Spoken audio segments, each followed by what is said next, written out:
దేవుని సన్నిధిలో గడిపే ఆధిక్యత దేవుడు మనకి ఇచ్చినందులకై ప్రభు నాకు వందనాలు. దయచేసి ఈ యొక్క సమయంలో దేవుని యొక్క సన్నిధిలో ప్రభుని ఆరాధించక ముందు శ్రేష్టమైన చక్కటి మాటల ద్వారా మన దేవుణ్ణి మనము చక్కటి విధానంలో మన దేవుణ్ణి మనం ఆరాధిస్తూ వస్తాం. నిజంగా ఈ సంవత్సర కాలంలో దేవుడు మన జీవితాల్లో ఎన్నో మేలులు ఉపకారాలు చేస్తూ వచ్చాడు. నిజంగా గత సంవత్సరం మనము ముగించి ఈ సంవత్సరంలో మనం ప్రవేశించామంటే అది దేవుని యొక్క మహాకృప అయినది. నిజంగా గత సంవత్సరంలో మన ఎన్నో ఒడిదుడుకులు, ఎన్నో వైరస్లు, ఎన్నో అనారోగ్యాలు, ఆర్థిక ఇబ్బందులు, సమస్యలు ఊబిలో నుంచి దేవుడు ఆ యొక్క సమస్యలనే సముద్రం నుంచి దాటుకుంటూ దేవుడు మనల్ని ఒడ్డుకు చేర్చాడు. ఎక్కడ చేర్చాడమ్మా? ఒడ్డుకు చేర్చాడు. చక్కగా నూతన సంవత్సరంలో నిజంగా ప్రవేశింపజేశాడు. నూతనమైన ఆ సంవత్సరము ఈ రీతిగా మనకు దయాకిరీటముగా దేవుడు మనకు అనుగ్రహించాడు. ఎంతో మంది విద్యావంతులు, రాజకీయ నాయకులు, అలానే కొంతమంది సేవకులు కూడా, విశ్వాసులు, అలాగే రకరకాల పరిస్థితులు బట్టి లోకాన్ని విడిచిపెట్టి వెళ్ళిపోయారు. కానీ నిజంగా నీవు, నేను, మన సంఘ సభ్యులు, మన విశ్వాసులు, మన చుట్టాలు, స్నేహితులు, బంధువులు నిజంగా ఇలాగా దేవుని సన్నిధిలో మనం ఇలాగా ఉన్నాము అంటే అది దేవుడు మనకి దయా కిరీటముగా మనకి ఇచ్చాడు కనుకనే మనం ఉన్నాం. దేవుని దయ ద్వారానే మనము ఇలాగా 2021 సంవత్సరంలో దేవుడి సన్నిధిలో మనం ప్రవేశింప చేస్తూ వచ్చాడు మనకి దేవుడు. కాబట్టి ఈ ఉదయకాలము మనము కొన్ని నిమిషాలు మన దేవుణ్ణి మనం ఆరాధించాలి. మన దేవుణ్ణి మనము తప్పక ఆరాధించాలి. దేవుడు మన జీవితంలో మనం చేసిన కార్యాలను బట్టి మన దేవుణ్ణి మనం ఆరాధించవలసిన వారిగా ఉన్నాం. సరే, దేని బట్టి ఆరాధించాలి అనే మాటను మనం చూస్తూ వస్తే కొన్ని విషయాలు మీకు జ్ఞాపకం చేయాలని ఆశపడుతున్నాను.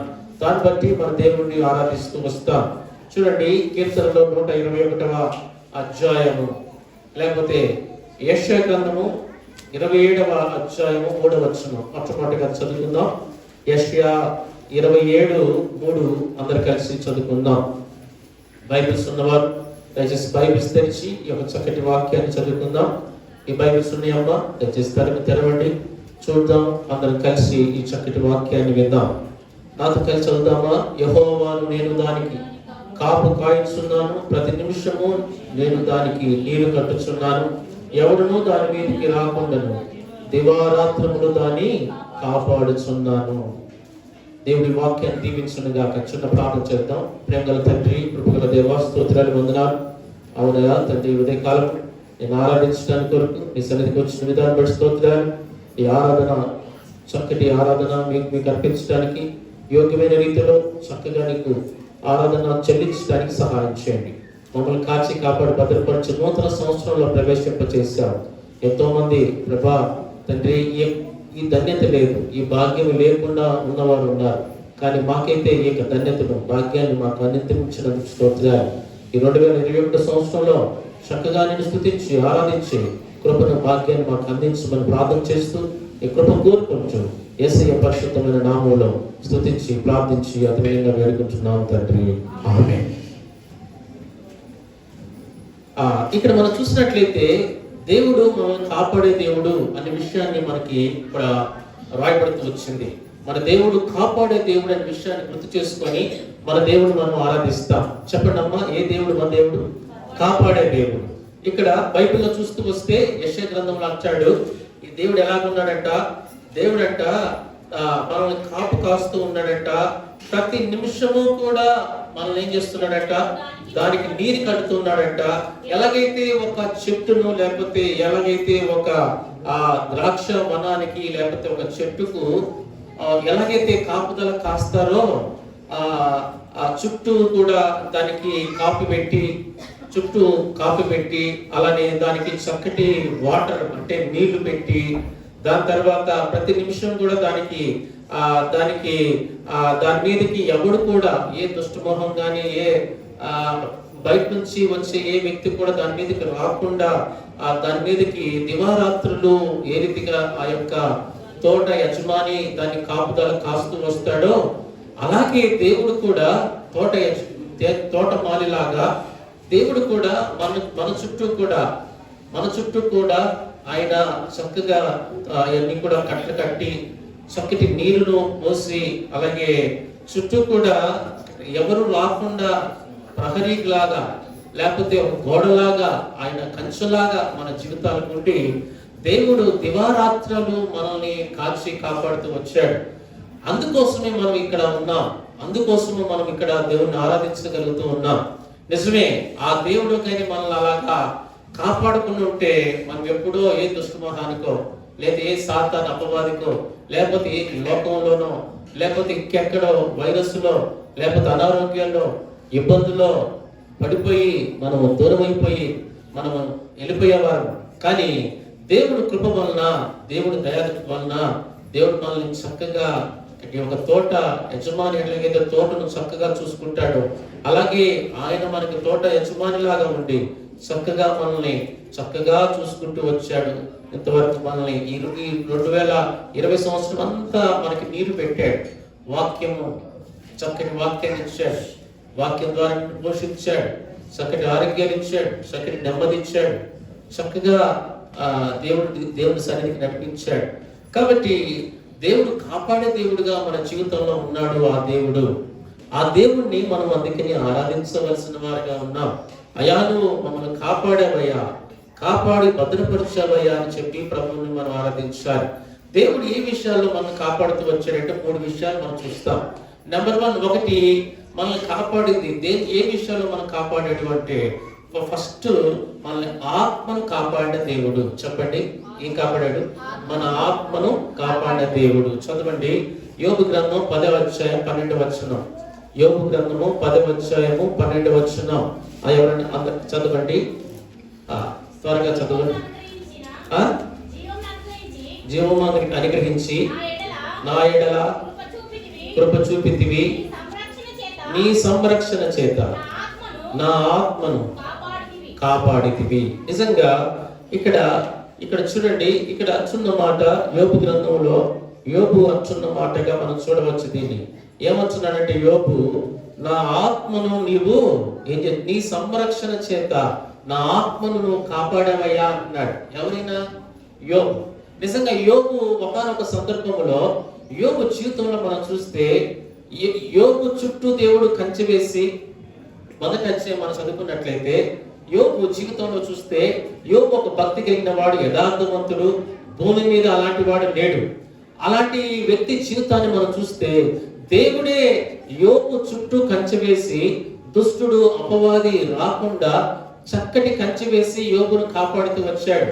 యోబు అంటున్నాడు ఇక్కడ ఈ అధ్యాయంకి వచ్చే లోపల ఏమంటున్నాడంటే, అయ్యా, నువ్వు నా యొక్క నా యొక్క ఆత్మను కాపాడితివి, నా ఆత్మను సంరక్షించావయ్యా అంటున్నాడు కదా. నీ సంరక్షణ చేత నా ఆత్మ కాపాడితివి. అవును, దేవుని సంరక్షణ చేతనే మన ఆత్మ కాపాడబడుతూ వచ్చింది. మన ఆత్మ, మానవునికి 3 ఉంటాయి. ఏమేమంటే చెప్పండి. ఒకటి ఆత్మ, ప్రాణము, శరీరం. ఈ 3 కలిస్తేనే మనిషి. ఈ 3లో ఏది పోయినా మనిషి ఉండడం. అర్థమైందమ్మా? ఏది పోయినా మనిషి ఉండడం. ఒకటి మన ఆత్మ. ఒకవేళ మనము ఈ లోకంలో జీవించాలంటే మనము మన శరీరంతో పాటు మన ఆత్మ ఉంటేనే మనం ఇక్కడ ఉంటాం, జీవించగలుగుతాం. ఈ 3 ఏది వేరు చేయకూడదు. ఈ 3 ఉంటేనే మనిషి ఉన్నట్టు, బ్రతికున్నట్టు, జీవించినట్లు. ఈ 3లో ఏది దూరమైనా మనిషి బ్రతికుండడం. ఒకటి దాంట్లో మెయిన్, మనిషికి మెయిన్ ఏంటంటే ఆత్మ. ఏంటిదమ్మా? ఆత్మ. అందుకనే ఈ ఆత్మను దేవుడు కాపాడాడు. అందును బట్టి దేవుని ఏం చేయాలి? మనము ఆరాధించాలి. యోబు అంటున్నాడు, నా ఆత్మను నీ సంరక్షణ చేత నా ఆత్మను నువ్వు కాపాడేవయ్యా అని అంటూ ఉన్నాడు. అలానే మరియమ్మ కూడా ఒక మాట అంటుంది. ఏమంటుంది తెలుసా? లూకాసు సువార్తలో మనం చదువుతూ వస్తే 1వ అధ్యాయం 48వ వచనంలో అక్కడ యేసుక్రీస్తు ప్రభువు తల్లి ఉంది కదా, మరియా, ఒక చక్కటి మాట అంటుంది. ఏమంటుందంటే, నా ఆత్మ నా రక్షకుడైన దేవుని యందు ఆనందించుచున్నది. నిజమే, ఆ ఆత్మ అంట ఎవరిలో ఆనందిస్తుందంట? రక్షకుడైన దేవుని యందు ఆనందిస్తుంది. అంటే అర్థం ఏంటంటే, మన ఆత్మను రక్షించిన వాడు, కాపాడాడంటే అర్థం ఏంటంటే రక్షించాడని అర్థం. మన ఆత్మను రక్షించాడు అంటే అర్థం ఏంటంటే మన జీవితంలో ఒకప్పుడు మన ఆత్మ నిత్య నరకానికి అగ్నిగుండానికి వెళ్ళవలసింది. మన ఆత్మ మానవుడు పాపము చేసి దేవుడు అనుగ్రహించు మహిమను పొందలేక పోచున్నాడని బైబిల్ రాయబడుతూ వచ్చింది. అవును, మనమందరము కూడా నిత్య నరకానికి అగ్నిగుండానికి పాత్రులము. మన ఆత్మ అగ్నిగుండానికి వెళ్ళవలసినదిగా ఉంటూ ఉంది. అలాంటి స్థితిలో ఉన్నప్పుడు ఆ దేవాది దేవుడు ఆయన లోకానికి వచ్చి మన కొరకు సెలవులో మరణించి తన రక్తాన్ని కలవరి సెలవులో కార్చి ప్రాణం పెట్టి తిరిగి లేచి మన ఆత్మను రక్షించాడు. అంటే మనందరినీ కూడా ఆయన మార్చుకున్నాడు, ఆయన బిడ్డలుగా చేసుకున్నాడు, ఆయన బిడ్డలుగా ఆయన కుమార్తెలుగా స్వీకరించాడు. 1 యోహాను 1:12 ఎవరైతే ఆయన అంగీకరిస్తున్నారో వారందరూ ఆయన కుమారులై ఉంటారని బైబిల్ రాయబడుతూ వచ్చింది. అలాగా మన ఆత్మను సంరక్షించిన దేవుని మనం ఏం చేయాలంటే ఆరాధించాలి. అయ్యా, నా ఆత్మను నువ్వు సంరక్షించావు, నా ఆత్మ రక్షించావు, ఆత్మకు రక్షణ ఇచ్చాడు దేవుడు. దేని నుంచి రక్షణ అంటే నిత్య నరకానికి వెళ్లకుండా రక్షణ. అందుకనే చూడండి, ఒకవేళ చనిపోయినప్పుడు ఏమంటారంటే ఆత్మ పోయిందంటారు కదా, అయ్యా చనిపోయాడు అంటాడు. చని అంటే ఏంటంటే శరీరము చచ్చిందని, ఆత్మ పోయిందని. చనిపోయాడు కదా. పోయాడంటే ఎందుకు, ఎక్కడ పోయాడు అంటే ఆత్మ వెళ్ళిపోయింది, ఒక చోటుకి వెళ్ళిపోయింది. అది ఎక్కడికి వెళ్తుంది ఆత్మ అంటే నిత్య రాజ్యానికి వెళ్తుంది. ఆ ఆత్మ నిత్య రాజ్యానికి వెళ్ళాలంటే యేసుక్రీస్తు ప్రభువుని అంగీకరిస్తే, యేసుక్రీస్తు ప్రభువుని చేర్చుకొని రక్షించబడితే మన ఆత్మ నిత్య రాజ్యానికి వెళ్తుంది. మన ఆత్మకి రక్షణ దొరికినట్లు అన్నమాట. ఏం దొరికినట్టు? రక్షణ దొరికినట్టు. కాబట్టి మన ఆత్మను రక్షించిన దేవుణ్ణి మనం ఉదయకాలం ఆరాధించాలి. ఇది నెంబర్ 1. రెండోది చూస్తూ వస్తే చెప్పండి, రెండోది మన యొక్క జీవితంలో లేకపోతే మన శరీరంలో రెండోది ఉంటుంది. ఏంటిదంటే ప్రాణము. ఏంటిది? ప్రాణం. చూడండి, ప్రాణము దేంట్లో ఉంటుందంటే రక్తంలోనే ఉంటుంది. ప్రాణం అంతా కూడా చూడండి, రక్తం అంతా తీసేస్తే ప్రాణము పోతుంది ఆటోమేటిక్గా. ప్రాణము కూడా దేవుడు ఏం చేస్తాడంటే కాపాడుతూ వచ్చాడు. బైబిల్లో మనం చదువుతూ వస్తాం. కీర్తన గ్రంథంలో ఒక మంచి మాట ఉంటుంది, చదవండి. కీర్తనలో చదవండి, 116వ కీర్తన చదువుదామా? 116వ కీర్తన 8-9 వచనాలు ఎవరైనా చదవండి. మరణము నుండి నా ప్రాణమును కన్నీళ్లు విరవకుండా, నా కన్నులను జారిపడకుండా నా పాదములను. కాబట్టి మరణము నుండి నా ప్రాణమును. ఒకటి ఎక్కడి నుంచి అంట? మరణము నుండి దేవుడు మన ప్రాణాన్ని కాపాడుతూ వచ్చాడు. నిజమే, ఎంతో మంది మరణించి వారు ప్రాణాన్ని పోగొట్టుకున్న వారు ఉన్నారు కదా. చూడండి, ఏదన్నా యాక్సిడెంట్ అయినప్పుడు, ప్రమాదం అయినప్పుడు వారికి రక్తమంతా కారిపోయి వారు ప్రాణాలు పోగొట్టుకున్నవారు, లేదా తల పగిలి ప్రాణాలు పోగొట్టుకున్నవారు, ఏదో యాక్సిడెంట్ లో ప్రాణాలు పోగొట్టుకున్న వారు ఎంతో మంది చూస్తూ వస్తాం. అంటే మన ప్రాణాన్ని కాపాడింది కూడా ఆయనే. మన దేవుడే మన ప్రాణాన్ని కాపాడాడు, మన ప్రాణాన్ని కాపాడింది. అందుకే కీర్తనలు 121:8 కూడా అదే మాట ఉంటుంది. ఏముంటుంది? ఆయన నా ప్రాణమును కాపాడను, ఆయన నా ప్రాణాన్ని కాపాడతాడు. నీ ప్రాణము నా ప్రాణము, ఎవరు కూర్చున్న మనందరి ప్రాణాన్ని కాపాడింది ఎవరంటే ఆ యేసయ్యనే. మన ప్రాణాన్ని కాపాడినందులకై మనం ఏం చేయాలంటే ప్రభువుని మనం ఆరాధించవలసిన వారిగా ఉన్నాం. అందుకని యెషయా గ్రంథంలో ఒక చక్కటి మాట ఉంది, ఆ మాట చదువుకున్నాం. చూడండి, యెషయా 38వ అధ్యాయం. యెషయా 38 చదవండి ఎవరైనా. యెషయా 38వ అధ్యాయము 17వ వచనం. మికటమైన ఆయాసము నాకు నెమ్మది కలుగుటకు కారణమాయను. నీ ప్రేమ చేత నా ప్రాణమును నాశనమగు గోతిలో నుండి విడిపించితివి. నీ వీపు వెనక తట్టు నా పాపములన్నీ నీవు పారవేసితివి. మికటమైన ఏంటంట? ఆయాసము నాకు నెమ్మది కలుగుటకు కారణమైన నీ ప్రేమ చేత. ఈ మాట చూడండి, నీ ప్రేమ చేత నా ప్రాణమును ఏం చేశాడంట? కాపాడావు. నీ ప్రేమ చేత నా ప్రాణాన్ని కాపాడుతూ వచ్చావు. అవును, దేవుడు ప్రేమ చేత మన ప్రాణాన్ని కాపాడాడు. అందుకనే 19వ వచనంలో అంటున్నాడు, సజీవులే కదా నేను స్తుతించెదను. ఈ దినమున నేను సజీవుడనై నిన్ను స్తుతించుచున్నా. సజీవులే కదా అని స్తుతించేది. అవును, ఈరోజు మనము మన జీవితాల్లో మన ప్రాణాన్ని కాపాడాడు కాబట్టి సజీవ లెక్కలో ఉన్నాం. అంతేనా? చెప్పండి. మన ప్రాణము దేవుడు కాపాడాడు కాబట్టి సజీవులుగా జీవిస్తూ ఉన్నాం.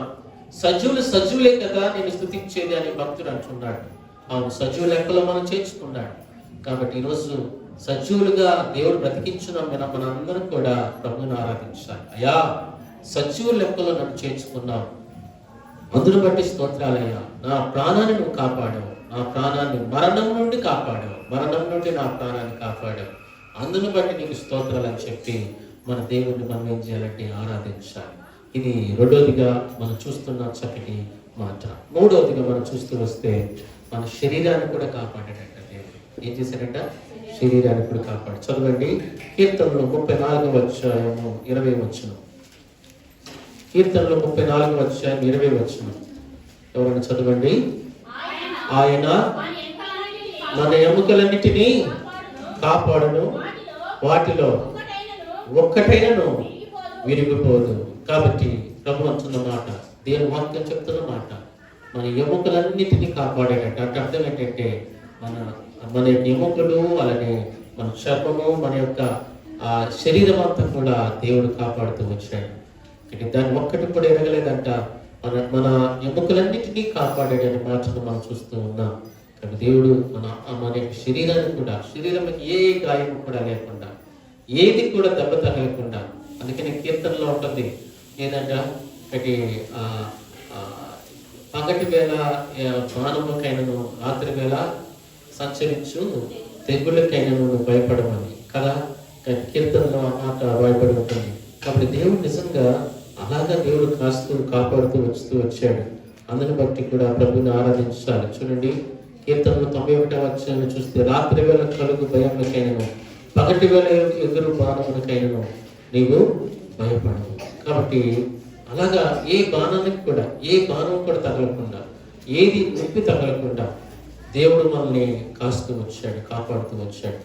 ఏ రీతిగా ఇంకేమంటాడంటే చూడండి, ఇక్కడ అంటున్నాడు, నీ పాదములకు 12వ వచనం, నీ పాదములకు రాయి తగలకుండా వారిని తమ చేతుల మీద ఎత్తి పట్టుకుందరు. కాబట్టి పాదాలకు రాళ్ళు కూడా తగలకుండా, అంటే అంత చక్కగా ఎముకలు ఇరగకుండా, అలానే అంత మాత్రం కాదు, ఏ రాత్రిపూట్లకి పగలపూట ఎగిరే బాణాలకి దానికి సంబంధించి ఏది తగలకుండా, అలానే మనం చూస్తూ వస్తే మనం రాళ్ళు కూడా, మన పాదాలకు రాళ్ళు కూడా తగలకుండా మనల్ని దేవుడు అలా ఎత్తి పట్టుకొని కాపాడుతూ వచ్చాడు.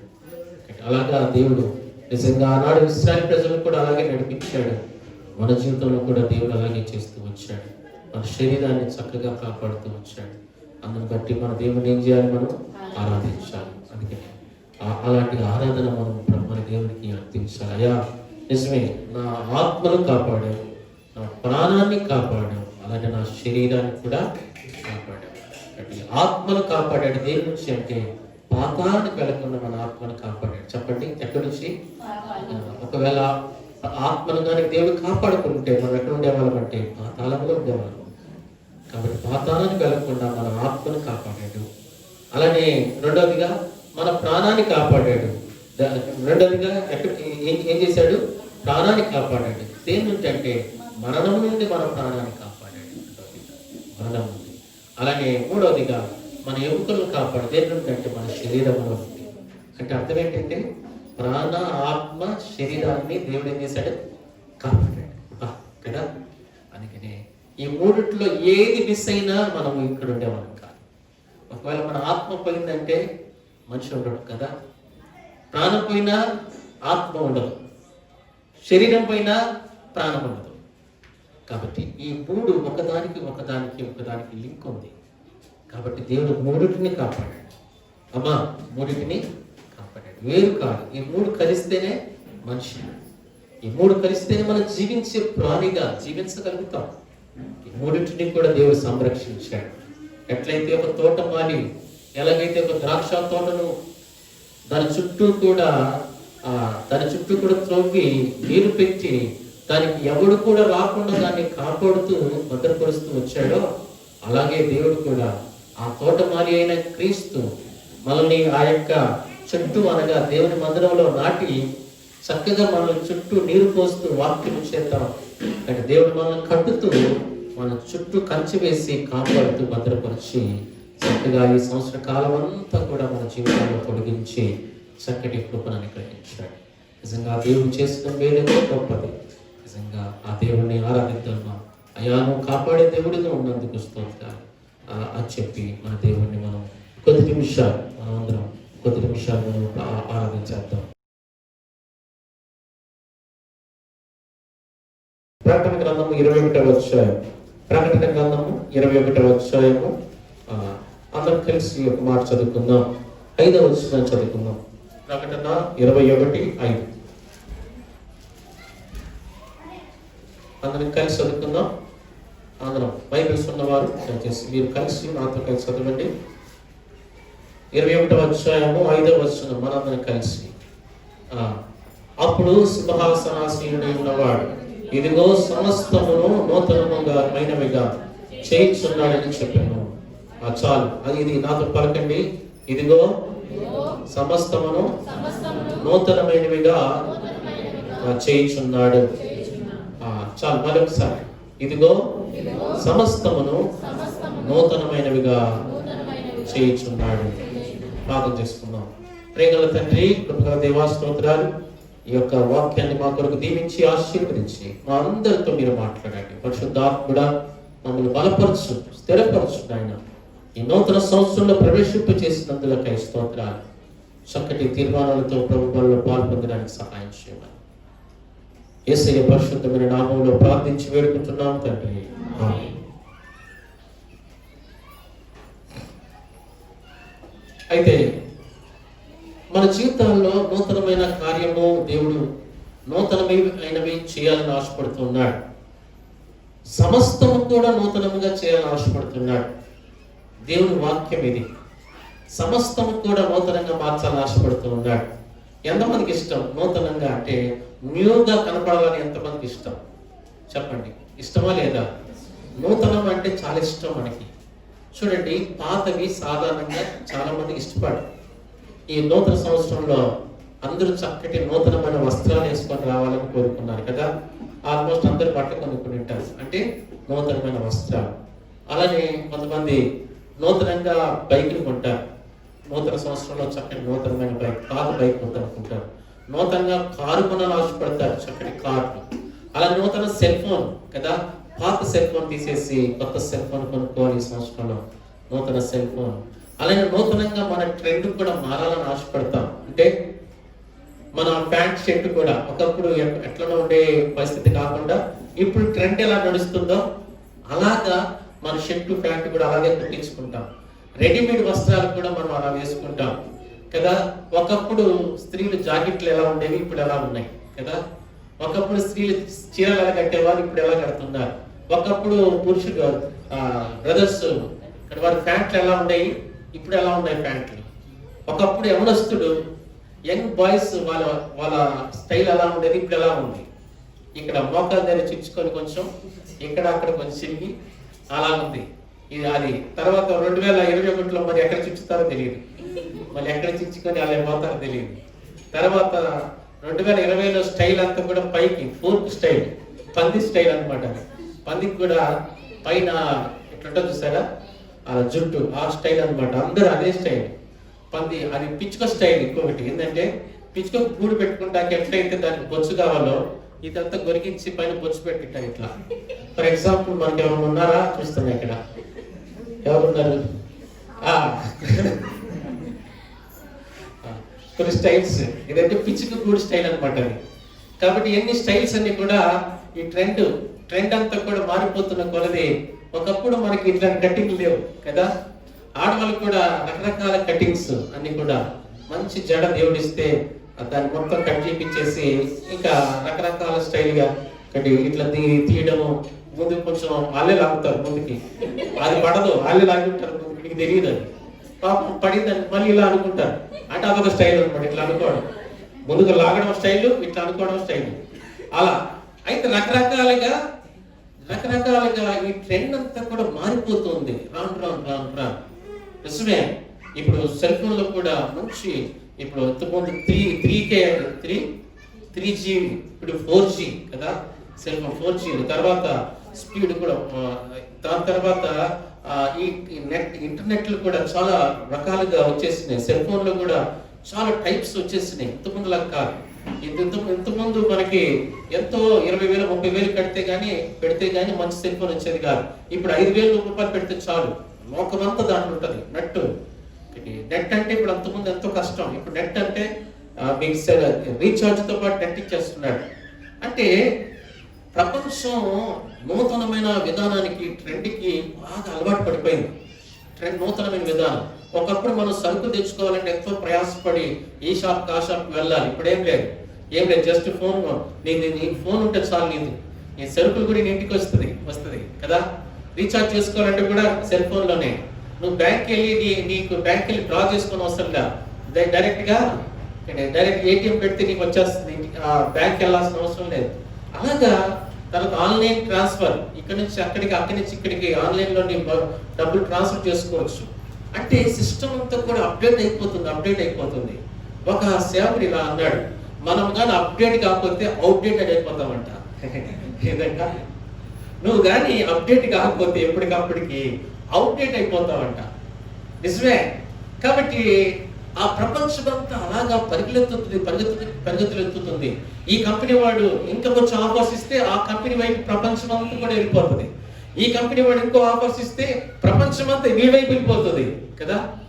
ఎవరు మంచి ఆఫర్స్ ఇస్తే, ఎవరు ఎంత మంచిగా టెక్నాలజీ ముందుకిస్తే, తక్కువ ధరకి ఎక్కువ టెక్నాలజీ ఇస్తే ప్రపంచమంతా అటు తిరిగిపోతుంది కదా. అలాగా ప్రపంచమంతా కూడా నూతనం కావాలి. ఒక సంవత్సరానికి నుంచి 2000 నుంచి 2021 వచ్చే లోపల వ్యాస్ట్ ఆఫ్ చేంజెస్ వస్తున్నాయి. అంటే చాలా రకాల మార్పులు వచ్చేస్తాయి. చాలా రకాల మార్పులు, మామూలు రకాల మార్పులు కాదు, ఇంతకుముందులా కాదు, చాలా మార్పులు వచ్చేస్తాయి. ఎంత ఫాస్ట్ ఉందంటే ప్రతి రోజు కూడా మార్పు వచ్చేస్తుంది. ప్రతి రోజు కూడా ఒక కంపెనీ ఒక సెల్ ఫోన్ మంచి ఆఫర్స్ ఇచ్చి పెట్టాడంటే నెక్స్ట్ డేనే ఇంకో కంపెనీ వాడు దీనికంటే మించింది ఏం పెట్టాలని ఆలోచిస్తాడు. ఒక కారు రిలీజ్ అయిందంటే మంచి కారు, దీనికంటే మంచి మోడల్, మంచి మైలేజ్, మంచిగా వచ్చేది ఎలా కనిపెట్టాలని పరుగులు తీస్తున్నారు. ప్రపంచమంతా కూడా గుర్రుగులుతున్నారు. అయితే నూతనమైంది కావాలి, నూతన ట్రెండ్ కావాలి. నిజమే, మంచిదే, మనం కూడా అప్డేట్ కావడం మంచిదే.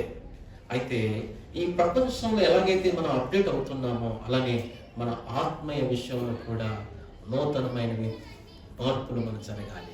అదే బైబిల్ చెప్తుంది. ప్రభు అంటున్నాడు ఏంటంట, ఇదిగో సమస్తమును నూతనమైన విధిగా చేయించున్నాను. సమస్తం మన జీవితాన్ని సమస్తము నూతనమైన విధిగా దేవుడు చేయాలని ఆశపడుతున్నాడంట. లోకంలో ఎలాగైతే మనం నూతనమైన కావాలని కోరుకుంటున్నామో అలాగే ఈరోజు కూడా మన ఆత్మీయ జీవితంలో కూడా నూతనమైనవి మన జీవితంలో జరగాలని ప్రభు ఆశిస్తున్నాడు. ఎంతమందికి అది ఇష్టము అంటే అందరికీ ఇష్టమై ఉండాలి.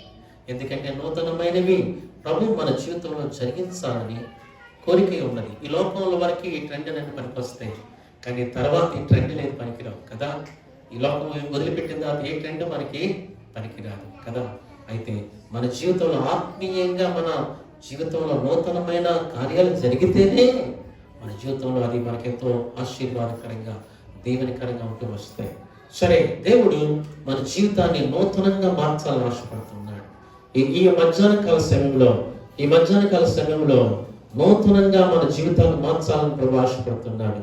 ఏ విషయాల్లో దేవుడు నూతనమైన కార్యం చేయాలని ఆశపడుతున్నాడో మనం చూస్తూ వస్తాం. చూడండి, నెంబర్ 1 నూతనమైనది ఏం చేయాలని ఆశపడుతున్నాడంటే యెహెజ్కేలు గ్రంథం 36వ అధ్యాయం 26వ వచనం. దయచేసి చదవండి ఎవరైనా. యెహెజ్కేలు గ్రంథం 36వ అధ్యాయం 26వ వచనం. నెంబర్ 1 నూతనమైనది చేయాల్సి దేవుడు ఏం చేయాలని ఆశపడుతున్నాడు. నూతన హృదయమును మీకు ఇచ్చెదను, నూతన స్వభావమును మీకు కలుగచేసేదను, రాతి గుండెను మీలో నుండి తీసివేసి మాంసపు గుండెను నీకు ఇచ్చెదను. నా ఆత్మ మీ యందు ఉంచి నా కట్టడను అనుసరించు వారిగాను నా విధులను గైకొనే వారిగాను మిమ్మును చేతును. చాలు. నెంబర్ 1 చెప్పండి. అమ్మా, ఏం చేస్తాడంట దేవుడు అంటే ఈ సంవత్సరంలో 2021 సంవత్సరంలో నిన్ను నూతనంగా దేవుడు మార్చాలని ఆశపడుతున్నాడు. ఏ విషయంలో తెలుసా? నూతనమైన హృదయాన్ని నీకు ఇవ్వాలని ఆశపడుతున్నాడంట. ఏ హృదయం? నూతన హృదయం. నూతనమైన హృదయం అంటే చూడండి, భౌతికంగా మనం అన్ని మారుతున్నాయి కానీ మన హృదయం మారాలి అని ప్రభు కోరుతూ ఉన్నాడు. మనం హృదయం కూడా నూతనంగా మారాలి.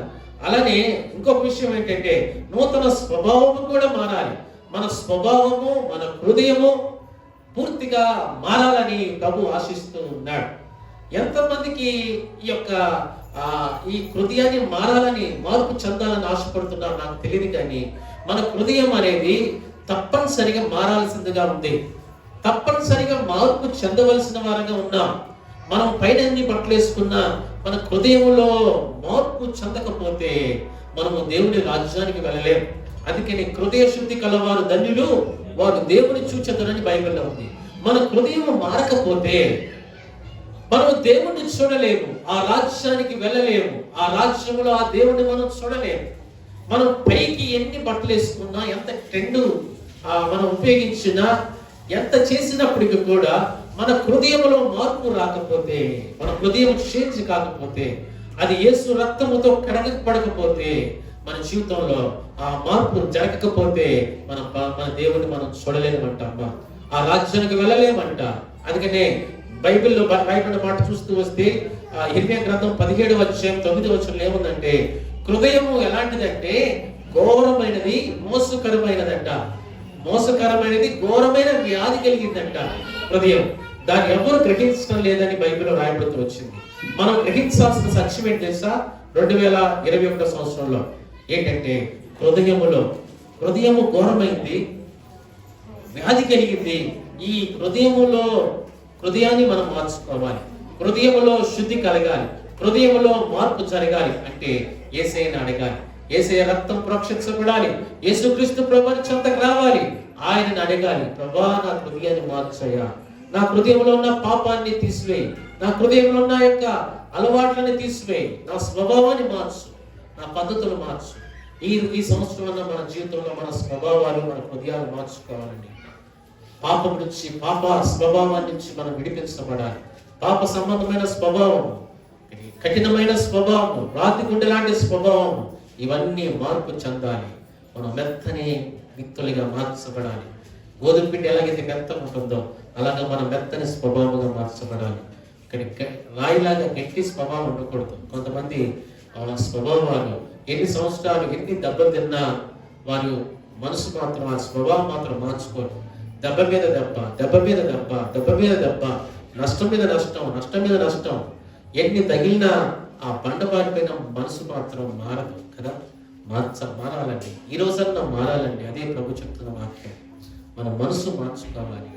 ప్రభు అంటున్నాడు, మెత్తని స్వభావం ఇస్తానంటున్నాడు. మెత్తని స్వభావం మనం మారిపోయి ఇతరులు చూపించాలి. అయ్యో, ఒకప్పుడు ఈ వ్యక్తి ఎంత గట్టి స్వభావమో, అసలు మారడనుకున్న వ్యక్తి మారడే అన్నట్లుగా మన గురించి సాక్ష్యం ఇవ్వాలి. కొంతమందికి అలవాట్లు, ఈ అలవాట్ల నుంచి మారాలండి. దయచేసి అలవాట్ల నుంచి మారాలి.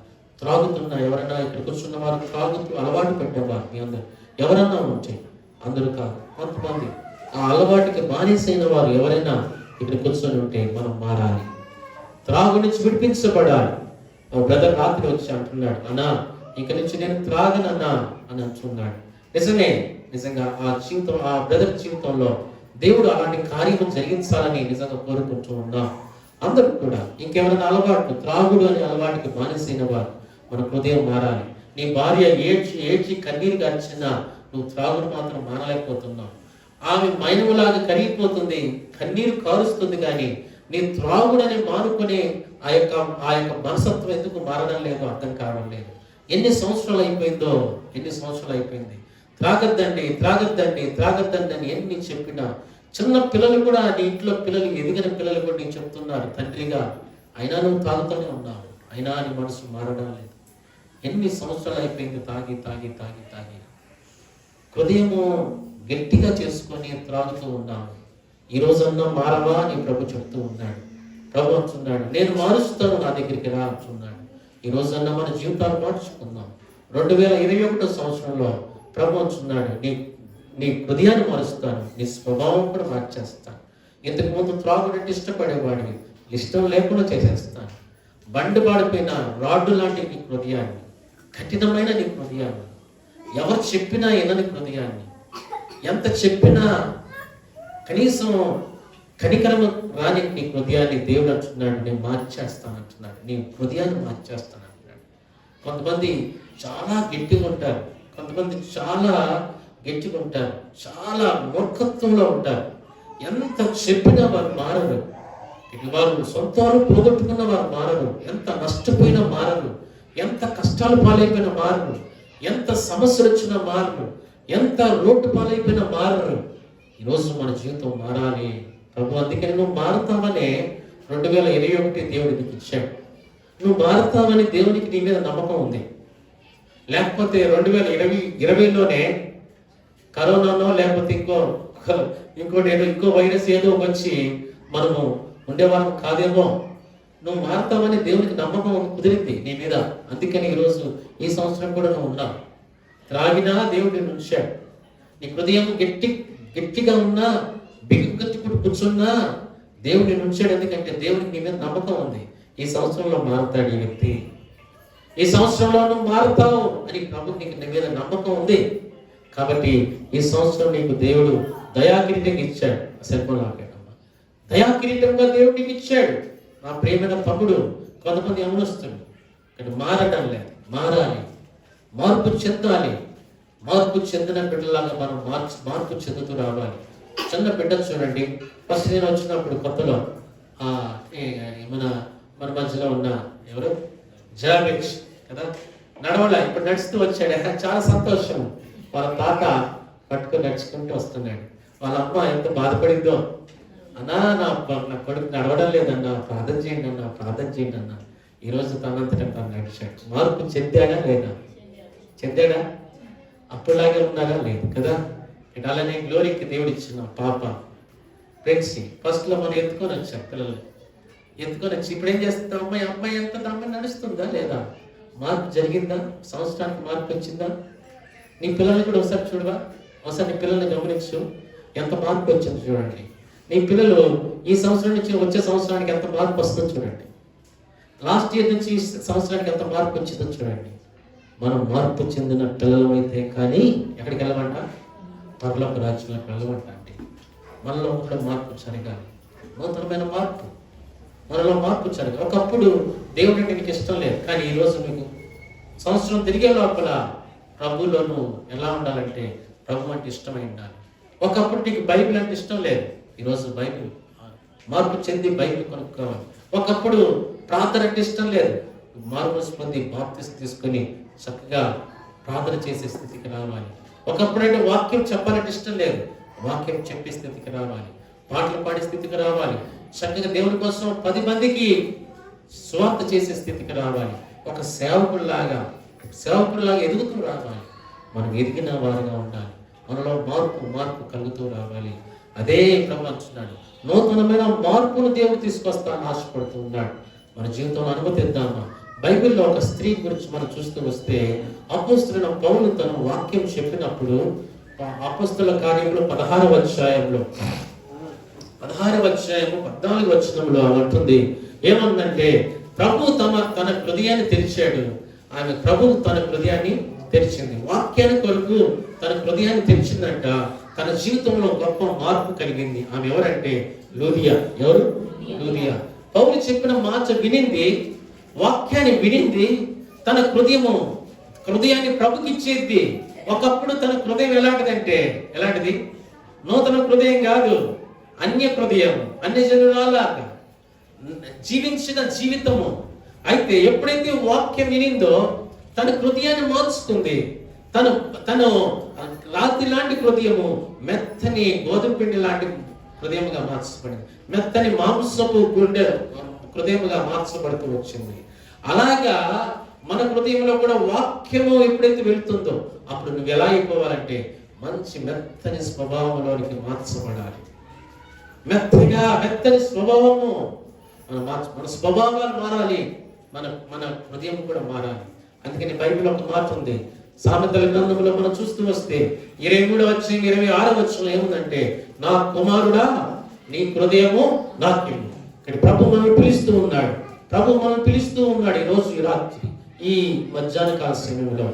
నా కుమారుడా అంటే యవనస్తుడు మాత్రమే కాదు, పెద్దవాళ్ళు కూడా నా కుమార్తె అని కూడా ప్రభు పిలుస్తూ ఉన్నాడు. ఏమనంటే నీ హృదయాన్ని ఏం చేయాలంట, నీ రాండు పడిపోయిన హృదయం ఉంది కదా, నీ మార్పు చెందని నీ హృదయం ఉంది కదా, నీ కార్యక్రమం అనుసరించి నడుచుకుంటున్న నీ హృదయం ఉంది కదా, ఎన్ని చెప్పినా వినని హృదయం ఉంది కదా, ఆ హృదయాన్ని ఒకసారి నాకు నేనేం చేస్తాను, దాన్ని మార్చేస్తానని ప్రభు అంటున్నాడు. మనం మార్చేస్తాడు దేవుడు. ఈరోజు నీ హృదయాన్ని ప్రభుకి ఇస్తావా? నీ హృదయాన్ని ప్రభుకి ఇస్తావా? అమ్మా నీ హృదయాన్ని దేవుడికి ఇస్తావా? అయ్యా నీ హృదయాన్ని దేవుడికి ఇస్తావా? యవనస్తుడాలా నీ హృదయాన్ని దేవునికి, నీకు దేవుడి చేతిలో పెట్టు. నీ హృదయం దేవుడు ఈ 2021 సంవత్సరంలో నీ హృదయాన్ని దేవుడు పూర్తిగా మార్చేస్తాడు. నూతనమైన విధానంలో దేవుడిని మార్చేస్తాడు. నూతనంగా దేవుడి జీవితాన్ని చక్కగా తీర్చిదిద్దుతాడు. నీకు ఆయుష్ కూడా వస్తుంది. తెలుసా, ఒక విషయం చెప్పంటారా, నీ హృదయం ఎప్పుడైతే కడగబడుతుందో యేసు రక్తముతో నీకు ఆయుష్ కూడా వస్తుంది, ఆరోగ్యం వస్తుంది, ఆశీర్వాదం వస్తుంది. తెలుసా, ఎంతమందికి ఇష్టం? నువ్వు ఎక్కువ కాలం బతకాలనుకుంటున్నావా? చక్కగా యేసయ్య రక్తంతో నీ యొక్క హృదయాన్ని, గుండెని కడిగేస్తాడు, మలినానంతా కడిగేస్తాడు, నీ యొక్క సమస్త పాపాన్ని కడిగేస్తాడు, చక్కటి జీవితానికి ఇస్తాడు. అని తెలిపోతాం. ఇది మొట్టమొదటిగా దేవుడు చేసే కార్యం. మొట్టమొదటిగా ఇంకా రక్షించబడక అమ్మాయ్య 2020 సంవత్సరంలో రక్షించబడదాం అనుకున్న వారు దయచేసి గమనించండి. బాప్తిసం తీసుకున్న వారు దయచేసి గమనించండి. బాప్తిసం తీసుకుని వెంటనే ప్రభుత్వమైతే మనం త్వరగానే బాప్తిసాలు ఇద్దాం. ఎందుకంటే టైం లేదు, ఆలస్యము చేయకూడదు. దేవుడు నీకు అవకాశం ఇచ్చాడు. 2021 సంవత్సరంలో అడుగు పెట్టావు. నువ్వు దేవునిలో చక్కటి తీర్మానం చేసుకొని ప్రభులో నీ జీవితాన్ని సంపూర్ణంగా అప్పగించి ఇక నీ యొక్క స్థితిగతులన్నీ మార్చుకొని పూర్తిగా ప్రభు దగ్గరికి రావాలి. పూర్తిగా ప్రభుని విశ్వసించి, పూర్తిగా ప్రభు నమ్ముకొని, పూర్తిగా ప్రభు మీద ఆధారపడి, ప్రభువా నేను ఏమైనా కానీ ప్రభువా నీకోసం, నీకు నా హృదయాన్ని నీకు ఇస్తున్నాను, నా స్వభావాన్ని, నా జీవితాన్ని మార్చయ్యా, నూతనమైన విధానంగా మార్చు నాయన, అందరూ కూడా సంతోషించేటట్లుగా మార్చు. నా భార్య, నా పిల్లలు, నా సంఘము, నా ఊరోళ్ళు అందరూ సంతోషించాలని చూసి అందరూ కూడా ఆనందించేటట్లుగా మార్చు నాయన, నా హృదయాన్ని మార్చయ్యా అని చెప్పి ప్రభుని అనుమతిస్తే ప్రభు నీ హృదయాన్ని మారుస్తాడు. ప్రభు అంట తలుపు తడుతున్నాడంట. ప్రకటన గ్రంథం 3:20 ఏముందంటే, ఇదిగో నేను ఏం చేస్తున్నానంట, తలుపు యొద్ద నుండి తట్టుచున్నాను, ఎవరైనా తలుపు తీస్తే నేను వారి దగ్గరికి వచ్చి వారు నాతోను వారితో నేను ఏం చేస్తానంట, భోజనం చేస్తానంటున్నాడు. దేవుడు తలుపు తడుతున్నాడు. ఏ తలుపు అంటే మన తలుపులు కాదు, హృదయం అనే తలుపు తడుతున్నాడు. ఏ హృదయము? మన హృదయం అనే తలుపు తడుతున్నాడు. ఈ తలుపు తీస్తే, ఆయన ఆహ్వానిస్తే మన హృదయంలోకి వస్తాడు. మనతో కలిసి జీవిస్తారని ఆశపడుతున్నాడు. మనతో ఉంటాడు దేవుడు. ఇది మొట్టమొదటిగా చూస్తున్న మాట. నెంబర్ 2, రెండోదిగా చూస్తే మన హృదయంలో దేవుడు మరొక కార్యం చేయాలని ఆశపడుతున్నాడు. ఏ కార్యం చేయాలని ఆశపడుతున్నాడంటే, చదవండి యెషయా గ్రంథం 43వ అధ్యాయం. యెషయా గ్రంథం 43వ అధ్యాయం 19వ చదవండి. 43:19. ఇదిగో నేను ఒక నూతన క్రియ చేయించున్నాను, ఇప్పుడే అది మొలుచును, మీరు దాన్ని ఆలోచింపరా. నేను అరణ్యములో త్రోవను కలగ చేయించున్నాను, ఎడారిలో నదులను పార చేయించున్నాను. చాలు. ఇక్కడ రాయబడిన మాట చూస్తే రెండో మాట ఏంటంటే నూతన క్రియ. చెప్పండి అమ్మా, ఏంటిది నూతన క్రియ? ఒకటి నూతన హృదయము లేదా నూతన, రెండోది నూతన క్రియ. నూతన క్రియ దేవుడు చేయాలని ఆశపడుతున్నాడు. నూతన క్రియ అనేది చాలా ప్రాముఖ్యమైనది. ఏంటిదంటే నూతన క్రియ అంటే, నూతన క్రియ ఏంటి తెలుసా? ఆనాడు ఇశ్రాయేలు ప్రజలకు దేవుడు నూతన క్రియ చేశాడు. ఏం చేశాడంటే, వారి జీవితాల్లో చూసినట్లయితే ఏమంటాడంటే, అరణ్యములో త్రోవ కలగ చేస్తున్నాను. అరణ్యములో త్రోవ కలగ చేశాడంట. ఇది సాధ్యమేనా? చెప్పాలి మీ అందరూ. అరణ్యంలో త్రోవ అనేది సాధ్యమేనా? సాధ్యం కాదు. అరణ్యం ఎలా ఉంటుంది చెప్పండి. అసలు చూసారా? వెళ్ళారు ఎప్పుడన్నా అరణ్యానికి? వెళ్ళేదా? తెలంగాణలో కూడా మనకి అరణ్యాలు ఉన్నాయి. ఫారెస్ట్లో మనం వెళ్తే మనకు తెలుస్తుంది. ఫారెస్ట్ అరణ్యంలో కానీ తప్పిపోతే ఒకటే. ఎందుకంటే మనకి దారి తెలియదు, దారి ఎలా ఉందో తెలియదు, నువ్వు ఎక్కడి నుంచి ఎట్టు వెళ్తున్నావో తెలియదు, ఎక్కడికి వెళ్ళిపోతావో తెలియదు. నేను ఒకసారి అక్కడ వదిలేస్తే మళ్ళీ రోడ్డు మీదకి ఎట్లా వస్తావో రావో కూడా తెలియదు. అరణ్యంలో త్రోవ అనేది చాలా కష్టం. కానీ దేవుడు అంట అరణ్యము లాంటి పరిస్థితుల్లో కూడా దేవుడు అంట క్రియ చేస్తున్నాడు. ఏ క్రియ అంటే అరణ్యంలో త్రోవ కల చేస్తాడంట. ఎవరికి? నువ్వు అనుకుంటున్నావు కదా అయిపోయింది నా జీవితం, ఇక 2020 సంవత్సరం అంతా కూడా కుప్పకూలిపోయాను, ఇంకేమి లేదు 2020 సంవత్సరంలో మొత్తం కుప్పకూలిపోయాను, ఇక నా పరిస్థితి ఏంటి అని అనుకుంటున్నావు కదా. దేవుడు అంటున్నాడు 2021 సంవత్సరంలో దేవుడు అంటూ ఉన్నాడు, అరణ్యములో కూడా త్రోవను కలుగ చేస్తాను నేను. అరణ్యము లాంటి పరిస్థితుల్లో కూడా నీకు ఒక దారి చూపిస్తాను, నీకు ఒక మార్గాన్ని ఏర్పరుస్తాను. జాబు చాలా మందికి సౌండ్ పెట్టుకుంటున్నాను. అయితే చాలా మందికి ఉద్యోగాలు కోల్పోయారు. ఎప్పుడు? 2020 సంవత్సరం చాలా మంది. నేను పేపర్లో కూడా చూశాను, టీవీలో కూడా విన్నాను. ఒక సాఫ్ట్వేర్ ఇంజనీర్, ఆమె ఏం చేస్తుంది సార్, కూరగాయలు అమ్ముకుంటుంది. ఏమమ్ముకుంటుంది? చాలా మంది. సాఫ్ట్వేర్ ఇంజనీర్ ఆమె కూరగాయలు అమ్ముకుంటుంది. ఏంటమ్మా కూరగాయలు? అది ఆ న్యూస్ విని ఎంపీ ఆయన చలించిపోయాడు. ఏంటి మీ కూరగాయలు అమ్ముకుంటుంది ఏంటి, ఈమె అంటే సాఫ్ట్వేర్ ఇంజనీర్ ఏంటి, కూరగాయలు అమ్ముకోవడం ఏంటి అని. అంటే ఎందుకు తెలుసా? ఏం తెలుసా? ఏం లేవు, జాబులు లేవు, తీసేశారు జాబుల్లో నుంచి. మరి ఏదో జాబ్ చేసుకోవాలంటే ఏం చేయాలి? కూరగాయలు, పండ్లో, లేకపోతే ఏదన్నా అమ్ముకోవాలి, ఏదో అమ్ముకొని జీవనం సాగించాలి. అలాంటి పరిస్థితి ఏర్పడుతూ వచ్చింది. చాలా మంది బిజినెస్లు పెట్టుకున్నారు. కొంతమంది అడిగా, ఏంటి తమ్ముళ్ళు బిజినెస్ పెట్టుకున్నారంటే ఏం చేయాలన్నా, ఇప్పుడు మార్కెట్ లేదు కదా, ఏదో బిజినెస్. కొంతమంది బేకరీలు పెట్టేసుకున్నారు, కొంతమంది ఏదైనా షాప్స్, చిన్న చిన్న షాప్స్ నడుపుకుంటున్నారు, కొంతమంది పళ్ళ దుకాణం పెట్టుకున్నారు. ఏదో రీతిగా జీవన వ్యాపారం చేసుకుందామని. ఎవరు అంటే పెద్ద పెద్ద చదువులు చదువుకొని, బీటెక్ ఎంటెక్ చదువుకొని కూరగాయల దుకాణం పెట్టుకుంటున్నారు. నిజంగా ఎంతో భయంకరమైన పరిస్థితి కదా. కానీ ఇలాంటి పరిస్థితులు మనం చూసాం 2020 సంవత్సరంలో మనం చూస్తూ వచ్చాం. ఇలాంటి పరిస్థితులు నువ్వు అనుకుంటున్నావేమో దేవుని నమ్ముతున్న బిడ్డలుగా, అవును నేను ఎడారిలో ఉన్నాను, నాకు దారి లేదు, గమ్యం లేదు, నేను వెట్టి వెళ్ళాలి, జాబ్ ఎక్కడ దొరుకుతుంది నాకు, నేను ఏ దారిలో వెళ్తే జాబ్ దొరుకుతుంది, ఎక్కడికి వెళ్తే నేను జాబ్ సంపాదిస్తాను అనేది ఎంతో ఆందోళనలో ఉన్నాం. నిజంగా మన మధ్యలో ఉన్న ఫీడ్బ్యాక్ తమ్ముడు కూడా నిజంగా ఎడారి లాంటి పరిస్థితి అయిపోయింది ఈ సంవత్సరం. అయితే నిజంగా కుటుంబం కూడా వారు కూడా ఎంతో దిగులుతో ఉంటూ వచ్చారు. ఏ సంవత్సరం కూడా అలా జరగలేదు. వారు 10 సంవత్సరాలు ఏ ఒక్క సంవత్సరం కూడా ఒక్క అడ్మిషన్ కూడా లేని సంవత్సరం అంటే వారి జీవితంలో లేనే లేదు. పరిస్థితి కూడా అలా. ఎంతో మంది సాఫ్ట్వేర్ ఎంప్లాయీస్ కూడా, పెద్ద పెద్ద కంపెనీ నడిపేవారు కూడా చాలా ఘోరమైన స్థితికి వెళ్ళిపోయారు. అయినప్పటికీ కూడా దేవుని వాక్యం ఈ రోజు మనతో మాట్లాడుతుంది. దేవుని వాక్యం మనకి చెప్తున్న సత్యం ఏంటంటే, అరణ్యంలో నువ్వు ఉన్నావు, దారి తెలియదు, ఎక్కడికి వెళ్ళాలి, ఎటు వెళ్తే దారి వస్తుందో తెలియదు, అరణ్యంలో ఉన్నావు. ఊహించండి ఒకసారి, మీ అందరూ అరణ్యంలో ఉన్నారనుకోండి, ఊహించండి. దారి తెలియదు, ఎటు వెళ్ళాలి, ఎటు వెళ్తే ఏ దారి వస్తుందో తెలియదు, ఎటు పోతానే ఉన్నావు, నడుస్తున్నావు. చీకటి పడిపోతుంది, రోజు అయిపోతుంది, కానీ నువ్వు గమ్యం చేరడం లేదు. చీకటి పడిపోతుంది, 2వ రోజు అయిపోతుంది, కానీ గమ్యం చేరడం లేదు. చీకటి పడిపోతుంది, నడుస్తూనే ఉన్నావు. మధ్యలో ఎన్నో పరిస్థితులు, భయాందోళన పరిస్థితులు, పాములు వస్తాయి, కింద పాములు, పైనుంచేమో భూమి నుంచేమో ఇక సింహాలు, పులులు, ఇలాంటి భయాందోళన పరిస్థితులు. అయ్యో ఎలా పోవాలి, దారి ఏంటి. యాత్రికుడి ప్రయాణంలో మనం చూస్తూ వస్తే దాంట్లో కూడా ఆ యాత్రికుడు పోతా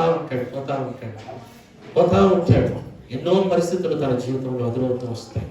అరణ్యం గుండా పోతూ ఉన్నాం మనం అందరం కూడా. అయ్యో అలాంటి స్థితిలో ఉన్నావా? దేవుని వాక్యం చెప్తున్న సత్యం ఏంటి తెలుసా?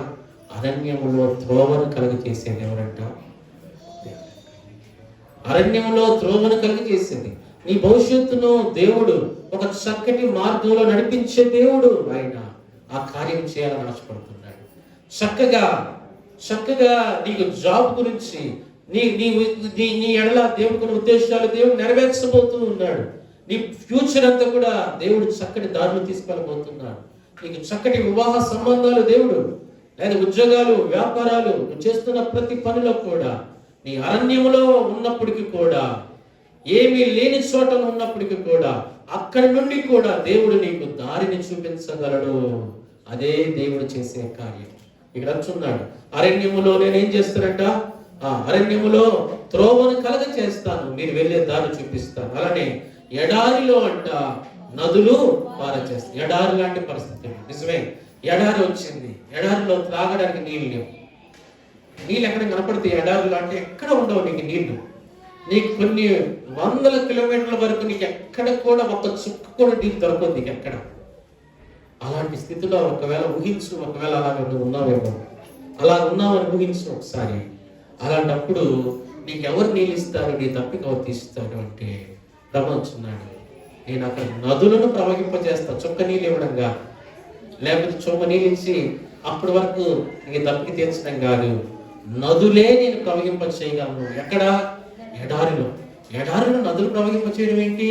చాలా కష్టం. కాలువలు కూడా కాదంట, నదులు అంటే అంత విస్తారమైన ఆశీర్వాదాలు నేను కోపరిస్తాను. అంత విస్తారముగా దేవుడు మనల్ని దీవించాలని ఆశపడుతూ ఉన్నాడు. అదే దేవుడు చేయబోయే కార్యం. 2021 సంవత్సరంలో దేవుడు చేయబోయే కార్యం ఏంటంటే విస్తారమైన ఆశీర్వాదాలు, విస్తారమైన అంటే దీవెనలో దేవుడు ఏమవుతూ ఉన్నాడు. ఈ మధ్యాహ్న కాల సమయంలో ప్రేమైన వాళ్ళరా, దేవుడిచ్చే ఆ యొక్క కార్యము నీ జీవితంలో దేవుడు చేయాలని ఆశపడుతూ ఉన్నాడు. దేవుడు చేయబోయే కార్యం అదే. అందుకనే ఇక్కడ ఏమంటాడంటే చూడండి, యోబు ఒక మాట అంటాడు. ఏమంటాడంటే 42వ అధ్యాయం 2వ వచనంలో యోబు ఒక మాట అంటాడు. చూడండి, చదవండి. 42:2లో నువ్వు సమస్త క్రియలను చేయగలవనియు నీ ఉద్దేశించినది ఏది నిష్ఫలము కానేరదనియు. ఎప్పుడు తెలుసుకున్నాడంటే ఆయన అరణ్యం నుంచి వచ్చిన అనుభవం ఉంది. ఎవరికంటే యోగుకి. ఎన్నో భయంకరమైన కష్టాలు పడినవాడు, భయంకరమైన పరిస్థితులు గుండా అనుభవాల నుంచి వచ్చినవాడు యోగు. ఎన్నో పరిస్థితులు, అందరు పోయి, భార్య పోయి, ఆస్తి పోయి, పిల్లలు పోయి, అంత ఆరోగ్యం పోయి, స్నేహితులందరూ కూడా తనను అవమానించి తిట్టి ఎగతాళి చేసి భయంకరమైన పరిస్థితుల్లో ఉన్న యోగు ఏమంటాడు సాగరికి? ఏమంటున్నాడు చెప్పండి? ఏంటంట, నువ్వు సమస్త క్రియలు అయ్యా, నువ్వు ఏదైనా చేయగలవయ్యా, నేను ఎరుగుతున్నా, ఇప్పుడు ఏదైనా చేయగలవు. నిజంగా అలాంటి యోగుకు ఎలా హోప్ వచ్చింది? అలాంటి యోగుకు ఎలా నిరీక్షణ వచ్చింది? అలాంటి యోగు ఎలా మాట్లాడగలుగుతున్నాడు ఆ మాట అంటే? అవును, అసలు ఉందా నిరీక్షణ అంటే? నిరీక్షణ లేదు యోగుకి. చెప్పాలి అంటే అసలు ఏమీ ఆధారాలు లేవు. తన పరిస్థితి చూస్తే బహు భయంకరమైన పరిస్థితిలో ఉన్నాడు యోగు. ఆయన అంటున్నాడు, అలాంటి స్థితిలో ఉన్న యోగు అంటున్నాడు, ఎంత చక్కటి మాట అంటున్నాడు చూడండి. తను ఎప్పుడైతే తెలుసుకున్నాడో అప్పుడు అంటున్నాడు, అయ్యా నీవు సమస్త క్రియలు చేయగలని యోగు ఇలాగ అంటున్నాడు, నీ ఉద్దేశించినది ఏది నిష్ఫలము కానే. అంటే నువ్వు ఏదైనా మా ఎడల నువ్వు ఏదైనా చేయాలనుకున్నావు అనుకో, అది తప్పక చేస్తాను. ఏది నిష్ఫలం కాదంటే ఏది వ్యర్థం కాదు, ఉపయోగం లేకుండా ఉండదు. నువ్వు చేసే పని ప్రతి ఒక్కటి కూడా చక్కగా ఉంటుంది. నేను ఎరుగుదును, నేను తెలుసుకున్నాను అంటున్నాడు కదా. నేను ఇప్పుడు తెలుసుకున్నాను. ఎప్పుడంటే నేను ఇప్పుడు తెలుసుకున్నాను. ఈరోజు ఈ సంవత్సరం నువ్వు తెలుసుకుంటావా? ఏమని?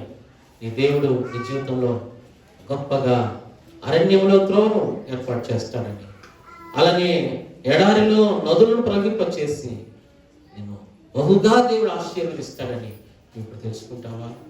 యోబు తెలుసుకున్నాడు. యోబు అంటున్నాడు, నా దేవుడు సమస్త క్రియలు చేయగలడు. అలానే అమ్మా, నువ్వు నమ్ముకున్న దేవుడు సమస్త క్రియలు చేయగలడు.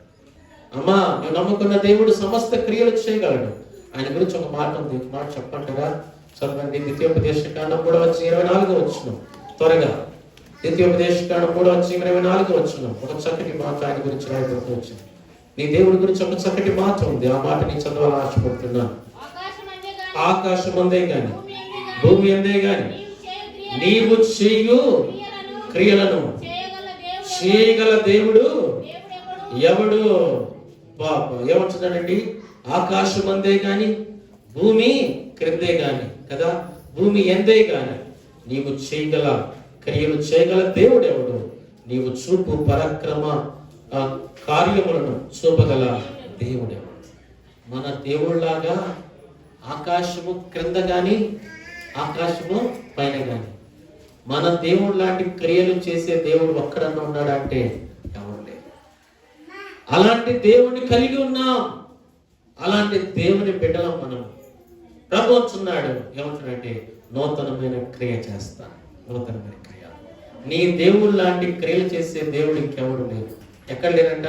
ఆకాశం పైన కానీ భూమి మీద కానీ ఇక ఎవరూ లేరు. ఎవరు సాటి లేరు. బైబిల్ చెప్తున్న మాట అదే. నిజంగా వారి భక్తులు వారి జీవిత అనుభవాలు నుంచి రాస్తూ ఉన్నారు, చెప్తూ ఉన్నారు.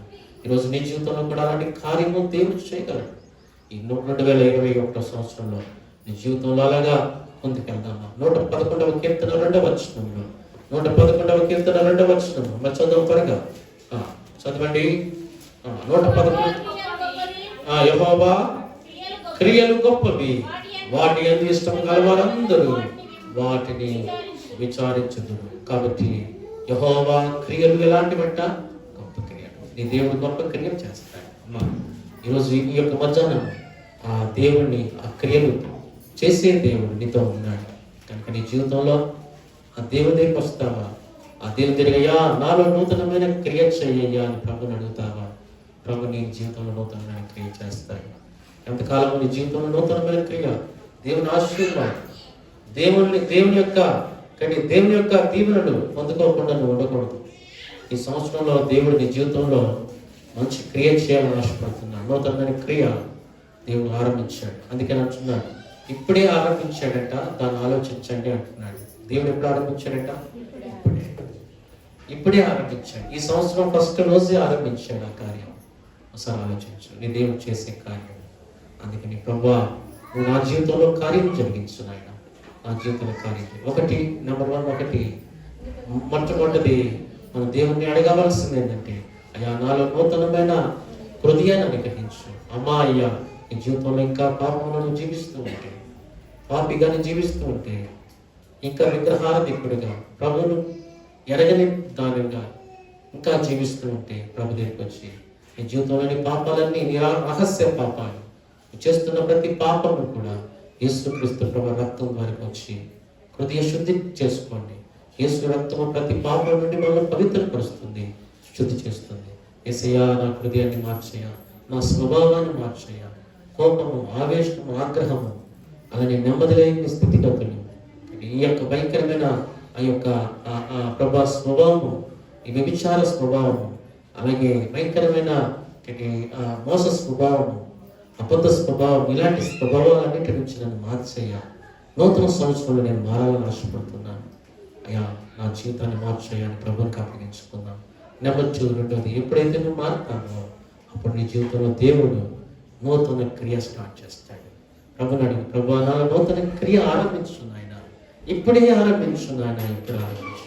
ప్రభు నీ జీవితంలో నూతన క్రియ చేస్తాడు. ఆ విధానాలు మీ అందరూ కూడా ఆ క్రియను చూస్తారు. ఆ క్రియలను చూసి ప్రభుని ముందు సంతోషిస్తారు, ఆనందిస్తారు. ఆ కృప ప్రభు మీకు అందరికీ అనుగ్రహించును గాక. ఈ 2021 సంవత్సరంలో మీ అందరికీ దేవుడు చక్కటి కృపను అనుగ్రహించి చక్కగా మీ జీవితాలు చక్కగా సంతోష ఆనందాలతో వర్ధిల్లాలని ప్రభు కోరుతున్నాడు. అలాంటి కృప దేవుడు అనుగ్రహించును గాక. ప్రార్థన చేస్తాం. తల వంచండి, మోకరించగలిగిన వారు మోకరించండి. ఒక నిమిషం మనం పరీక్షించుకుందామా? ఒక నిమిషం మనం పరీక్షించుకుందామా? అయ్యో ఇంకా బాప్తిసం తీసుకున్న వారు ఎవరైనా ఉన్నారు? ఇక్కడ కూర్చున్నవారు, రక్షించబడిన వారు కూర్చోవాలి. అందరు కూర్చోవాలి. బాప్తిసం తీసుకున్న వారు, రక్షించబడిన వారు, దేవుడు నీకు అవకాశం ఇచ్చాడు. 2021 కూడా దేవుడు చేర్చాడు. నేను 21లోకి దేవుడు ప్రవేశింపచేశాడు. అంటే 21 సంవత్సరంలో నువ్వు అడుగు పెట్టావు. ఎందుకంటే దేవుడికి నీ మీద నమ్మకం లేదంటే ఇప్పుడైనా నువ్వు మారుతావు, ఇప్పుడైనా దేవునికి హృదయం ఇస్తామని, అంటే యేసయ్యను నమ్ముకుంటామని, బాప్తిసం తీసుకుంటామని, రక్షించబడతామని ప్రభు నీ మీద నమ్మకంతో ఈ యొక్క సంవత్సరం ఇచ్చాడు. మొదటి రోజే ప్రభు వాక్యం ద్వారా నేను హెచ్చరిస్తున్నాను. ఇంకా బాప్తిసం తీసుకున్న వారు వీరికి వారికి భయపడి, ఆచారాల అలవాట్లకు భయపడి, లేకపోతే ఏదో పద్ధతులకు దీనికి దానికి భయపడి దేవునికి దూరం చేసుకోకండి. దేవునికి కానీ హృదయాన్ని ఇస్తే రెండవ వాక్యం నీ జీవితం నెరవేర్చబడుతుంది. ఏంటంటే నూతన క్రియ దేవుడు ఆరంభించబోతున్నాడు. నూతనమైన క్రియ స్టార్ట్ చేస్తున్నాడు దేవుడు. ఏంటి ఇది ఆ నూతన క్రియ అంటే అరణ్యము లాంటి జీవితంలో నదులను ఎడారిలో నదులను ప్రవహింపచేసినట్లుగా ఒక చుక్క నీరు దొరకని ఆ యొక్క ఎడారిలో దేవుడు నదులిస్తాడు. అంటే నీవు కనీసం నీ కుటుంబం కూడా పోషించుకోలేని స్థితిలో ఉన్న నీ జీవితంలో నదిలాగా నీ ఆశీర్వాదం, నదిలాగా నీకు సంపద, నదిలాగా అనేక మంది ఆకలి, అనేక మందికి దప్పిక తీరుస్తుంది. నదిలో ఎంతమంది దాహం తీరుస్తుంది నది అంటే కొన్ని కోట్ల మంది నీళ్ళు తాగినా ఆ నది నీళ్లు తీరుస్తుంది, దప్పిక తీరుస్తుంది. అలాగే నీ జీవితం కూడా దేవుడు నదిలాగా చేస్తాడు. నీ కుటుంబమే కాదు ఆశీర్వదించబడేది, నీ కుటుంబమే కాదు నీ ద్వారా కోట్ల కొలది ప్రజల ఆకలి లేకపోతే వారు దాహము తీర్చుకోగలరు నీ దగ్గరికి వచ్చి. అంత విస్తారమైన ఆశీర్వాదాలు దేవుడు కమరించబోతూ ఉన్నాడు. 2021 సంవత్సరం నమ్ముతూ ఉన్నావా? దేవుడు వాగ్దానాన్ని నమ్ముతూ ఉన్నావా? దేవుడు వాగ్దానాన్ని నమ్మితే దాన్ని స్వతంత్రించుకుంటావు. దేవుడు వాక్యాన్ని నమ్మితే నువ్వు స్వతంత్రించుకుంటావు. ఒకవేళ నీ జీవితంలో మొట్టమొదటిగా మార్పు జరగాలి. ఒకటి, నీ హృదయం మారాలి. మార్పు చెందుతూ వచ్చావా? ఈ రోజన్నా మారుతావా? ప్రభు చూసి చూసి చూసి చూసి నీ జీవితంలో ఈ సంవత్సరం కూడా నీకు ఇచ్చాడు కనుక ఈ సంవత్సరం అన్న ప్రభుకి నీ జీవితాన్ని ఇవ్వాలి. ప్రభు కోరుతున్నాడు, అన్నా ఈ సంవత్సరం నుంచి నేను ప్రభు కొరకు జీవిస్తాను అని ప్రభు కొరకు ఒక చక్కటి తీర్మానం చేసుకుంటున్న వారు ఎవరైనా ఉన్నారా? మీ కూడా హస్తాన్ని చూపించండి. మీ కొరకు ప్రార్థన చేస్తాను. ఎవరైనా కూడా ఇంక నేను దేవుడి కోసం నా జీవితాన్ని అప్పగిస్తాను. ఎంతో మంది మన కళ్ళ ముందు చనిపోయాం, ఎంతో మంది మన కళ్ళ ముందే లోకాన్ని విడిచి వెళ్ళిపోయారు. అయినా దేవుడిని ఉంచాడు. ఎందుకు తెలుసా? ఈ సంవత్సరం అన్న బాప్తిసం తీసుకుంటాను, రక్షించబడతాను, దేవునికి నీ హృదయాన్ని ఇస్తామని, నీ హృదయం కఠినం చేసుకోమని ప్రభు నీకు సమయం ఇస్తున్నాడు. ఈ రోజన్నా ప్రభు దగ్గరికి వచ్చి ప్రభుని అడుగుతుండగా, దేవుడు అడుగుతుండగా, యేసయ్య నేను పిలుస్తుండగా, యేసయ్య నా హృదయానికి ఇస్తాను, నేను నమ్ముకుంటానా? ఇంకా జీవితంలో ఈ పాప పనులు చేయనయ్యా, త్రాగనయ్యా, నా స్థితిగతులు మార్చుకుంటా అన్నవారు చేయెత్తి చూపించండి. మీకోసం ప్రార్థన చేస్తాం. ఎవరైనప్పుడు కూడా వచ్చక్కడి తీర్మానం నీ జీవితంలో గొప్ప ఆశీర్వాదకర మారుస్తుంది. నువ్వు అప్పులు పాలైపోయిన నది లాంటి ఆశీర్వాదంలో నువ్వు ఎంతో మంది ఆకలి తీర్చగలవు, తప్పిక తీర్చగలవు. నీకు తాగడానికి నీళ్ళే అనుకుంటున్నావేమో. అయ్యో నాకే నీళ్ళేవే, ఎడారిలో ఉన్నానేమో, నాకే నీళ్ళేవే, నేను తాగడానికి నీళ్ళేవే, నేను బ్రతకడానికి నీళ్ళేవే అనుకుంటున్నావేమో. నువ్వు తాగడం కాదు, కోట్ల మంది ఆకలి తప్పులు తీర్చగలవు. దేవుడు అనేది అలా చేస్తాడమ్మా, చేస్తాడు, తప్పక చేస్తాడు. ఇది వాగ్దానము. ఎంతో మంది జీవితాలు మేము చూసాం, దేవుడు చేశాడు కూడా. ఈ దేవుడు ఈరోజు చేయబోతున్నాడు. నీ హృదయాన్ని ప్రభుత్విస్తావా? ఈరోజు ఎవరైనా చేతులు చూపిస్తే దానికి సరళంగా ఉంచాడు. రెండవదిగా నీ జీవితంలో నూతనమైన క్రియ దేవుడు చేయాలని ఆశపడుతున్నాడు. అనుమతిస్తావా? అయ్యా నాలో నూతనమైన క్రియ చేయ అని ప్రభుని అడుగుతావా? అని ప్రభా నాలో నూతనమైన క్రియ చేయ. అవును, నేను భయంకరమైన స్థితిలో ఉన్నానయ్యా, ఈ స్థితి నుంచి నన్ను చూపించు ఆయన.